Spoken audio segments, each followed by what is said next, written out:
High, আজ বাড়িতে বানিয়েছিলাম ছানার ডালনা। তো কিভাবে বানিয়েছিলাম বলি তোমাদের। প্রথমেই দুধটাকে ভালো করে ফুটিয়ে লেবুর রস দিয়ে ছানাটা কাটিয়ে নিয়েছিলাম। এবার ছানাটা একটা পাত্রে তুলে রেখে দিয়েছিলাম। এরপর কড়াইয়ে তেল গরম হয়ে এলে আলুটা ভেজে নিয়েছিলাম। আলুটা নুন আর হলুদ দিয়ে ভালো করে ভেজে একটা অন্য পাত্রে তুলে রেখে দিয়েছিলাম।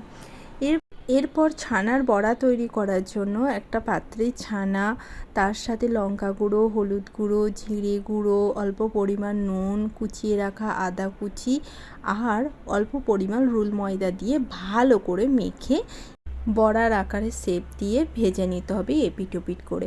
এরপর একটা অন্য পাত্রে লঙ্কা গুঁড়ো, হলুদ গুঁড়ো, জিরে গুঁড়ো, ধনে গুঁড়ো, কাশ্মীরি লঙ্কা, অল্প পরিমাণ চিনি আর জল দিয়ে ভালো করে একটা মিক্স করে রেখে দিতে হবে। এরপর কড়াইয়ে তেল গরম হয়ে এলে লং, এলাচ, দারচিনি, তেজপাতা দিয়ে দিতে হবে। এরপরে কুচিয়ে রাখা পেঁয়াজ কুচিগুলো দিয়ে দিতে হবে। যতক্ষণ না লাল লাল হয়ে আসছে ভেজে নিতে হবে। এরপর টমেটো বাটা আর ক্যাপসিকাম বাটাটাকে দিয়ে ভালো করে মিক্স করে নিতে হবে। এরপরে যে মিশ্রণটা তৈরি করে রেখেছিলাম মশলা, সেটা দিয়ে দিতে হবে। ভালো করে তেল ছেড়ে এলে অল্প পরিমাণ দুধ দিয়ে দিতে হবে। এরপর মশলাটা যখন ভালো করে ফুটে আসবে তখন অল্প পরিমাণ জল দিয়ে আবার মশলাটাকে ফোটাতে হবে।